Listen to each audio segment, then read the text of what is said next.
Mister lady வியூஸ்க்கு வணக்கம். நான் doctor Deepa Lalan, BHMS homeopathic physician. இன்னைக்கு நம்ம என்ன சாப்டர் பத்தி டிஸ்கஸ் பண்ண போறோம் அப்படின்னா, நிறைய பேர் பாருங்க டயட்டிங் அப்படின்ற பேர்ல கொழுப்பான வஸ்துக்களே முழுசும் கட் பண்ணிடுறாங்க. கொழுப்பே நாங்க சாப்பிட மாட்டோங்க, எண்ணெயே சாப்பிட மாட்டோங்க அப்படின்ற மாதிரி ஒத்த கால்ல நிக்கிறாங்க. ஆக்சுவலி எண்ணெயே சாப்பிடாம இருக்கும்போது என்ன ஆகும் அப்படின்னு கேட்டீங்கன்னா, ஃபேட் சால்யூபிள் வைட்டமின்ஸ் அப்படின்றது இருக்குங்க, ADENK. இந்த வைட்டமின்ஸ் அப்படின்றது நம்மளுக்கு கிடைக்காமயே போயிடும். ஃபேட் சால்யூபிள் வைட்டமினோட டிஃபிஷியன்சி டிசார்டர்ஸ் வர ஆரம்பிக்கும். அப்ப இந்த கொலஸ்ட்ரால் நிறைய இருக்கவங்க, பிபி நிறைய இருக்கவங்க, கார்டியக் பெத்தாலஜி இருக்கவங்க, அதே மாதிரி பாத்தீங்கன்னா டயபெட்டிக் பேஷண்ட்ஸ், இவங்க எல்லாம் நிறைய எண்ணெயை கம்மி பண்ணும், கொழுப்பான வஸ்துக்களை கம்மி பண்ணும் அப்படின்னு நினைக்கிறாங்க. கரெக்ட் தான், நியாயமான விஷயம் தான். இவங்க எல்லாம் என்ன மாதிரி கொழுப்பான வஸ்துக்கள் எடுத்துக்கலாம் அப்படின்னா, நல்ல ஆரோக்கியமான கொழுப்பு, அதாவது ஹெச்டிஎல் கொலஸ்ட்ரால் அப்படின்னு சொல்லுவாங்க. சோ ஆரோக்கியமான கொழுப்பு நிறைஞ்ச உணவுகள் சிலவற்றை நான் இங்க உங்களுக்கு குறிப்பிடுறேன். அதை நீங்க ஃபாலோ பண்ணும்போது பெருசா உங்களுக்கு பாடியில பெரிய பெத்தாலஜிஸ் எல்லாம் வராதுங்க. அதுக்கு மாறுதல நல்ல விஷயமே உடம்புல நடக்கும். சரிங்களா? இது ஜென்ரலா நல்லது செய்யக்கூடிய கொழுப்புகள் எதுல இருக்கு அப்படின்னா, ஃபர்ஸ்ட் விஷயங்க நம்ம பழங்கள் அப்படின்னு எடுத்தா அதுல அவகேடோ அப்படின்னு சொல்லுவாங்க. அவகேடோ அப்படின்றது இங்கிலீஷ்ல என்ன சொல்லுவாங்கன்னா பட்டர் ஃப்ரூட் அப்படின்னு சொல்லுவாங்க. இந்த பட்டர் ஃப்ரூட், அதுக்கு ஏங்க பேரே பட்டர் ஃப்ரூட்னு வச்சிருக்காங்க அப்படின்னீங்கன்னா, அதுல ஏறக்குறைய 80% பாத்தீங்கன்னா கொழுப்பு தாங்க இருக்கு, நல்ல கொழுப்பு இருக்கு. அப்ப அந்த ஃப்ரூட்ஸ் சாப்பிடும்போது அது வெண்ணப்பழம் அப்படின்னு தமிழ்ல சொல்லுவாங்க. அதுல ஜூஸ் போட்டு குடிப்பாங்க. இன்னொன்னு பாத்தீங்கன்னா avocado it's loaded with nutrients. நிறைய சத்துக்கள் அதுல இருக்குங்க. நிறைய முடி கொட்டு தான். நானே பேஷண்ட் சொல்லுவேன், அவகேடோ இந்த ஊட்டில இருந்துலாம் நிறைய பேஷண்ட் சொல்லுவாங்க. அவங்க கிட்ட சொல்லுவேன், மேடம் பயங்கரமா முடி கொட்டுந்தாங்க, அவகேடோ டெய்லி எடுத்துக்கோங்க அப்படின்பா. அவகேடோ ஹேர் பேக் போட சொல்லுவேன், அவகேடோ மில்க் ஷேக் குடிக்க சொல்லுவேன். சோ இந்த மாதிரி நிறைய விஷயத்துக்கு, ஹார்மோனல் இம்பேலன்ஸ் இருக்கவங்களுக்கு அவகேடோ எடுக்க சொல்லுவேன். இந்த அவகேடோ அதாவது வெண்ணெய் பழத்துல நிறைய நல்லது செய்யக்கூடிய கொழுப்புகள் இருக்கு. சோ அவகேடோ ஃப்ரீக்வெண்டா எடுத்துக்கலாம். ரெண்டாவது, இந்த டயட்டிங்ல இருக்கவங்க நல்ல சியா சீட்ஸ் அப்படின்னு சொல்லுவாங்க பாத்தீங்கன்னா, அந்த சியா சீட்ஸ் எடுப்பாங்க. இந்த சியா சீட்ஸையும் பாத்தீங்கன்னா அதுலயும் நல்லது செய்யக்கூடிய கொழுப்புகள் இருக்கு.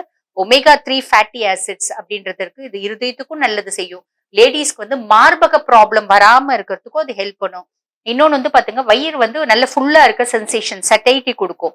வெயிட் ரெடியூஸ் பண்றதுக்கும் ஹெல்ப் பண்ணும். சோ இதுல பாத்தீங்கன்னா நிறைய நல்லது செய்யக்கூடிய கொழுப்புகள் இருக்குங்க. ரெண்டாவது சியா சீட்ஸ். ஓகேங்களா? மூணாவது என்னன்னு கேட்டா நட்ஸ். நட்ஸ்ல பெரும்பாலும் நாங்க எது சொல்லுவோம் அப்படின்னு கேட்டீங்கன்னா, பாதாம், பாதாம் கொட்டை, அதே மாதிரி பாத்தீங்கன்னா இந்த அக்ரூட் சொல்லுவாங்க பாத்தீங்களா, வால்நட். இதுலயும் பாத்தீங்கன்னா குட் ஃபேட்ஸ் இருக்கு.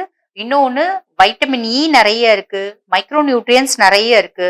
ஸ்கின்னோட கொலாஜன் அதை என்ஹான்ஸ் பண்ணுது, ரிங்கிள்ஸை தடுக்குது.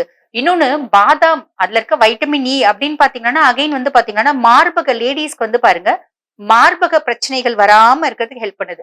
அது ஃபைப்ரோசிஸ்டிக் டிசீஸ் ஆஃப் பிரெஸ்டானா இருக்கலாம், இல்ல ஃபைப்ரோடினோமாவானா இருக்கலாம். அதுக்கு ட்ரீட்மெண்ட் ஆஃப் ஆப்ஷன் என்ன அப்படின்னு கேட்டீங்கன்னா, பிரிம்ரோஸ் ஆயில் டேப்லெட் கொடுப்பாங்க. இந்த வைட்டமின் இ சப்ளிமெண்ட்ஸ் தான் கொடுப்பாங்க. அந்த வைட்டமின் இ சப்ளிமெண்ட்ஸ் எதுக்கு அப்படின்னா, இந்த ஹார்மோனல் பிளக்சுவேஷனை குறைக்கிறதுக்கு ஹெல்ப் பண்ணும். இன்னொன்னு பிசிஓஸ் அந்த மாதிரி இருக்க கேர்ள்ஸ்க்கு பாத்தீங்கன்னா இந்த வைட்டமின் இ சப்ளிமெண்ட்ஸ் கொடுப்பாங்க. இந்த மாதிரி சப்ளிமெண்ட்ஸா கொடுக்கறத விட பாதாம், அக்ரூட் இதெல்லாம் எடுக்கும்போது நல்லது செய்யக்கூடிய கொழுப்புகளும் கிடைச்சிடும், போதுமான வைட்டமின் ஈயும் கிடைக்கும். தோல்ல இருக்க கொலாஜனை பூஸ்டப் பண்றதுக்கு, தோல்ல சுருக்கங்கள் வராம பண்றதுக்கு, இது எல்லாத்துக்குமே இது ஹெல்ப் பண்ணுங்க. சோ மூணாவது பாத்தீங்கன்னா இந்த நட்ஸ். நாலாவது நம்மளோட தயிருங்க. தயிர் பாருங்க அகைன் சாதா தயிராவும் எடுத்துக்கலாம், யோகட் ஃபார்ம்லயும் எடுத்துக்கலாம். யோகட்ன்றது ஒண்ணும் இல்ல, அது கொஞ்சம் அது ப்ராசஸ் பண்ணி கொடுக்கறதுதான். அந்த ஃபார்ம்லயும் எடுத்துக்கலாம். யோகட்லயும் பாருங்க ப்ரோபயோட்டிக்ஸ் ஜாஸ்தி இருக்கு, நல்லது செய்யக்கூடிய கொழுப்புகள் ஜாஸ்தி இருக்குங்க. இன்ஃபேக்ட் நிறைய பேஷண்ட்ஸ்க்கு பாத்தீங்கன்னா, நாங்க டெய்லியே மத்தியானம் லேடிஸா இருந்தாங்கன்னா கம்பல்சரி நான் சொல்வேன், மத்தியான சாப்பாட்டுல கண்டிப்பா ஒரு கப்பு தயிர் எடுத்துக்கோங்க அப்படின்னு. ஏன் அப்படின்னு கேட்டீங்கன்னா, அதுல லாக்டிக் ஆசிட் பெசிலஸ் ஜாஸ்தி இருக்குங்க. பிறப்புறுப்பு அரிப்பு, பிறப்புறுப்புல எரிச்சல், அதே மாதிரி பாத்தீங்கன்னா நிறைய வெள்ளப்படுறது, இது எல்லாத்துக்குமே பாத்தீங்கன்னா இது ரொம்பவே ஒரு பெஸ்ட் ரெமடியா இருக்கும். எப்படி அப்படின்னு கேட்டீங்கன்னா, பிறப்புறுப்புல இருக்க குட் டூயிங் பெசிலஸ் இன்க்ரீஸ் பண்றதுக்கு இது ஹெல்ப் பண்ணுது. இன்னொன்னு நல்ல கொழுப்பு நிறைய இருக்குங்க. ஓகேங்களா? அதுக்கு அடுத்து ஃபிஷ். ஃபிஷ்ல பாருங்க அகைன் இந்த சால்மோன், டியூனா இதெல்லாம் நான் நிறைய பேஷண்ட்ஸ்க்கு சொல்லுவேன். அப்ப பேஷண்ட்ஸ் கேட்பாங்க, மேடம் இந்த ஏரி மீன், என்னமோ சால மீன் அப்படிலாம் கேட்பாங்க, இதெல்லாம் அந்த சத்து இல்லையா மேடம் அப்படின்னு கேட்பாங்க. ஆக்சுவலி மீன்லயே இந்த சத்தெல்லாம் இருக்குங்க. நாங்க எதனால இந்த சால்மன், டியூனாலாம் சொல்றோம் அப்படின்னா, அதை வச்சுதான் நிறைய ரிசர்ச்சர்ஸ் கண்டக்ட் பண்ணியிருக்காங்க. அதனால அதை சொல்றோம். பொதுவாவே பாருங்க ஃபிஷஸ் அப்படின்னு எடுத்தோம்னா அதுல ஒமேகா 3 ஃபேட்டி ஆசிட்ஸ் ஜாஸ்தி இருக்குங்க. அதனால நிறைய கம்ப்ளைண்ட்ஸ் வராம அது தடுக்கும். உச்சி முதல் பாதம் வரை நிறைய நோய்களை வராம தடுக்கக்கூடிய தன்மை இந்த மீனுக்கு உண்டு. இன்னொன்னு வந்து பாருங்க, அசைவத்திலே கொழுப்பு கம்மியா இருக்கிறது மீன் மட்டும்தான். நல்ல கொழுப்பு நிறைய இருக்கிறதும் மீன் மட்டும்தான். ஓகேங்களா? சோ மீன் எடுத்துக்கலாம். அதுக்கு அடுத்து வந்து பாருங்க, வேற என்ன ஆயில் அப்படின்னு கேட்டீங்களான்னா, அதுல வந்து ஆலிவ் ஆயில். இப்ப நிறைய பேர் சொல்லுவாங்க, என்னங்க மேடம் ஆலிவ் ஆயில்ல போய் எங்க சமைக்கிறது அப்படின்னா, ஆலிவ் ஆயில்ல சமைக்கணும்னு இல்லைங்க. ஜென்ரலா இப்ப நம்ம சாலட்ஸ் எல்லாம் எடுக்கிறோம்னா, அந்த சாலட்ஸ்ல இந்த ஆயில் ட்ரெஸ்ஸிங்ஸ் போடுவாங்க. கொஞ்சம் ஒரு ஸ்பூன் ஆயில் போடுவாங்க. அதனோட ஃபிளேவர் என்ஹான்ஸ் பண்றதுக்கு. அந்த மாதிரி எடுக்கிறீங்க அப்படின்னா, அது ஆலிவ் ஆயில் தாங்க. அது பெஸ்ட். நிறைய கார்டியக் பெத்தாலஜி இருக்க பேஷண்ட்ஸ்க்கே டாக்டர்ஸ் வந்து கார்டியாலஜிஸ்ட் என்ன சஜஸ்ட் பண்ணுவாங்கன்னா, ஆலிவ் ஆயில்ல சமைங்க அப்படிம்பாங்க. அது வந்து ஒரு விதத்துல நல்லதுதான். எப்படி அப்படின்னு கேட்டீங்கன்னா, ஆலிவ் ஆயில்ல இருக்க ஓலிக் ஆசிட் அது வந்து நல்ல கொழுப்புங்க. அதனால இன்னொன்னு அது வந்து நிறைய நல்லது செய்யும். உடம்புல வந்து நோய் எதிர்ப்பு தன்மையை அதிகப்படுத்தும். அதனால ஆலிவ் ஆயில் அவங்க சொல்றாங்க. தாராளமா நீங்க ஆலிவ் ஆயில் எடுக்கலாம். முடியாதவங்க என்ன எடுக்கலாம் அப்படின்னு கேட்டீங்கன்னா, நம்ம தேங்காய் எண்ணெய். தேங்காய் எண்ணெயில வந்து பாத்தீங்கன்னா கொலஸ்ட்ரால் சுத்தமா கிடையாதுங்க. ஆனா சேச்சுரேட்டட் ஃபேட்டி ஆசிட்ஸ் ஜாஸ்தி இருக்கு. அதனால தேங்காய் எண்ணெய் அளவா எடுக்கும்போது பிரச்சனை இல்லை. அதுலயும் நல்ல கொழுப்புகள் நிறைய கிடைக்குது. சோ அது எடுத்துக்கலாம். நெக்ஸ்ட் வந்து பாருங்க, சீஸ். சீஸ் அகைன் வந்து பாருங்க, சீஸ வந்து வெளியே வாங்கி சாப்பிடுறது அப்படின்றது அட்வைசபிள் கிடையாதுங்க. நாங்க சீஸ வெளியே வாங்கி சாப்பிடுங்க அப்படின்னு சொல்லவே மாட்டோம். ரீசன் என்ன அப்படின்னு கேட்டீங்கன்னா, ஓவரால் உற்பத்தி ஆகிற பாலுக்கும் வெளியே வர மில்க் ப்ராடக்ட்ஸ்க்கும் பாத்தீங்கன்னா நிறைய டிஃபரன்சஸ் இருக்கு. உற்பத்தியை விட அதிக அளவுக்கு ப்ராடக்ட்ஸ் வருது. சோ அதுல வந்து அடல்ட்ரேஷன் இருக்கு, அந்த கலப்படம் இருக்கு அப்படின்றதுனால நாங்க வந்து வீட்டுல சீஸ் செஞ்சு, வீட்டுல சீஸ், பட்டரு, நெய் எல்லாமே நம்ம வீட்டுல செஞ்சு சாப்பிடுறது உத்தமம். அதெல்லாம் ரொம்ப ஈஸி ப்ராசஸ் தான். சோ வீட்டுல நீங்க சீஸ் செஞ்சு தாராளமா சீஸ் எடுத்துக்கலாம். இன்னொன்னு வந்து பாருங்க, சீஸ்ல வந்து புரதமும் ஜாஸ்தி இருக்கு. சோ அப்படி எடுத்துக்கலாம்.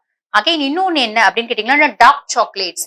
டார்க் சாக்லேட்ஸ்ல வந்து பாத்தீங்கன்னா இந்த நல்ல கொழுப்பு நிறைய இருக்கு. ஆனா நம்ம அந்த சாக்லேட்ஸை செலக்ட் பண்ணும் எப்படி அப்படின்னு கேட்டீங்கன்னா, 75% கொக்கா இருக்க சாக்லேட் எடுக்கணும். பொதுவா வந்து பாருங்க, இந்த சாக்லேட்ஸ்ல எல்லாமே வந்து ஹை ஃப்ருக்டோஸ் கார்ன் சிரப் அப்படின்னு இருக்கும். அதுல இனிப்பு வந்து ரொம்ப ஜாஸ்தி இருக்கும். ஒவ்வொரு சாக்லேட்க்கு பின்னாடி எடுத்து பாத்தீங்கன்னா தெரியும் அதுல இருக்க இனிப்பு வந்து எவ்வளவு இருக்கு அப்படின்றது. அந்த ஹை ஃப்ருக்டோஸ் கார்ன் சிரப் ஜாஸ்தி இருக்கிறதுனால பொதுவா கேர்ள்ஸ் பாய்ஸ் எல்லாம் சாப்பிடும்போது என்ன ஆகுதுன்னா, குழந்தைங்க எல்லாம் சாப்பிடும்போது குழந்தைங்க ரொம்ப வெயிட் ஆகும்.